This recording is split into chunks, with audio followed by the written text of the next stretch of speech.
The ayes to the right, 314. The noes to the left, 291. The ayes have it, and look! That completes third reading. If people who wish to leave now, please do so. And there we have it. The ayes to the right, 314 in favour of this bill. The noes to the left, 291. This bill passes. Henry, your reaction first of all. That is a huge moment in British politics, a huge moment in British public life. In procedural terms, this is not the end of the process. This proposed legislation still has to go to the House of Lords. In political terms, I think we can say that an assisted dying law is almost certain to come into force in England and Wales. That is a massive change to British politics. The majority was a fair bit lower than it had been when it was voted on in November. It went from 55 to 23.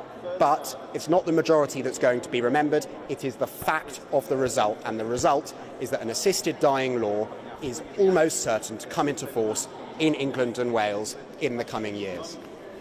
An absolutely immense moment, as you say. Henry Zeffman, our chief political correspondent, still with me just outside the Commons chamber, just digesting that news of this bill being passed, the assisted dying bill, the terminally ill adults end of life bill, as it is formally called, proposed by the Spen Valley MP, Kim Leadbeater.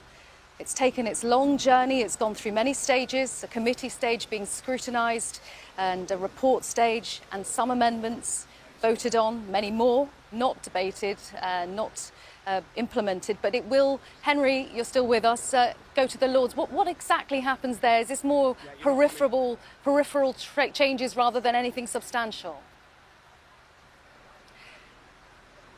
I'm told Henry is not able to hear us just yet, but let me just tell you what we've heard in the last few minutes. The assisted dying bill, as it's known, and it passed just in the last few minutes, 314 to 291 votes against, and momentous news, a societal change, as Henry Zeffman was just saying there. Now I'm still with Dave Sowry.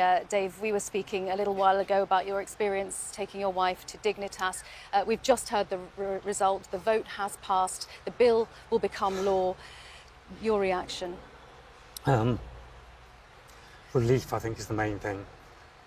It was a horrible thought that this might have failed for me and for thousands of other people who will benefit from the law going forward. I feel like I've been holding my breath for 6 months since November, since second reading. So yes, you sound extremely emotional. Yes, I've just had a cry. So yeah, I appreciate that, and I appreciate you talking to us at such an emotional moment. And there are lots of people watching this who really are terrified that this will be a slippery slope to some people feeling obliged to end their lives. What do you say to people who feel that strongly in the opposite direction? I don't think it's a slippery slope at all. That implies you step through a door and you end up going down inevitably some slope to a sort of inferno somewhere. I view it as a door that's opening options for people. We only have to look at what's happened in places like New Zealand and Australia. They passed the law. All the concerns that we've heard here were debated there. The laws have been put in place, and now they've been successfully implemented, and to all intents and purposes, they are working successfully and, most importantly, safely. And I hope people will be reassured by looking at what's happened elsewhere. Dave, thank you very much, Dave Sowry, for giving us your immediate reaction, a very emotional reaction to the yes vote in the House of Commons. But let's go straight to our political editor, Chris Mason, who's just outside the Commons chamber. Chris.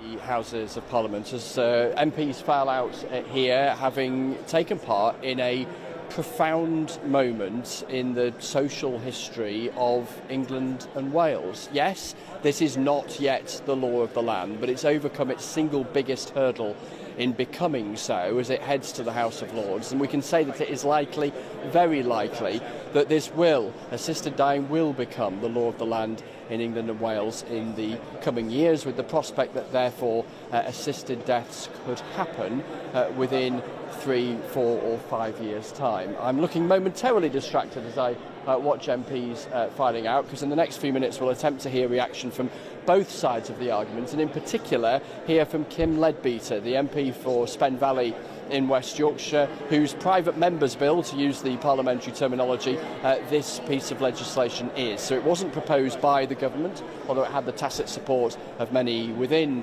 government. It is Kim Leadbeater who has led this legislation through.